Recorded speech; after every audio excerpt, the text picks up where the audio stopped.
Cette passion, elle est née depuis l'enfance. Je veux dire, ma passion est venue, comme toutes les passions, très naturellement. Déjà enfant, à 3 ans, j'étais fasciné par cet objet. Et à 8 ans, je le maîtrisais. Je ramassais les parapluies, je les démontais, je les remontais, j'ai analysé. Et c'était un objet qui me fascinait déjà très très très jeune. Après, quand j'ai grandi, c'est devenu mon jardin secret.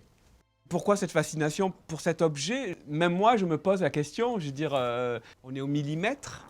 Je veux dire, cet objet qui se déploie d'une toile souple qui va devenir une toile hyper tendue, d'un parapluie télescopique qui va se déployer. Il y avait dans mes yeux d'enfant une espèce de magie qui me fascinait. La fascination est encore aujourd'hui totalement pure.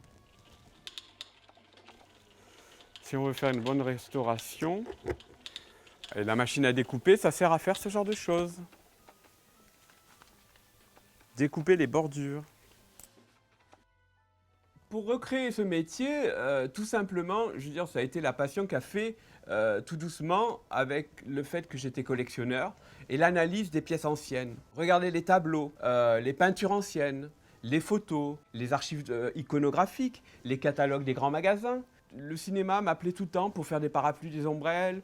Et là, j'ai eu un déclic en me disant, mais finalement, personne ne pouvait faire ce que je fabrique là. Et à ce moment-là, j'ai dit, mais il faut recréer un endroit qui s'appelle une parasolerie, c'est-à-dire la parasolerie, le terme générique de parapluie, parasol et ombrelle.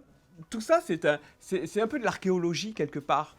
C'est en analysant, en fouillant les archives et en faisant et en cherchant que j'ai retrouvé les techniques de chaque époque.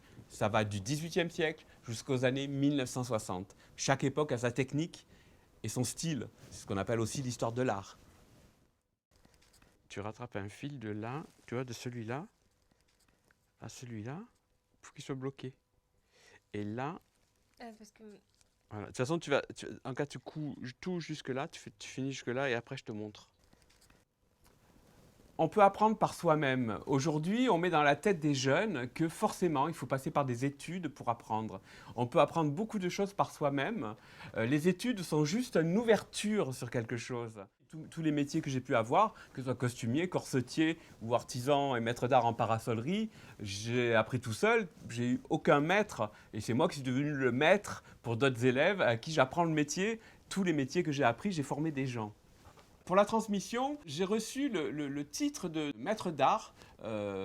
C'est un titre qui est remis par l'État français, par la République française, qui me donne quasiment l'obligation de transmettre ce savoir. Parce que le savoir, c'est du patrimoine.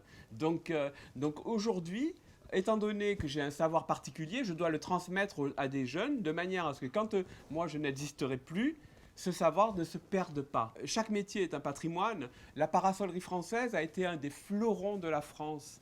Donc, le fait d'être un maître d'art, j'ai l'obligation de transmettre.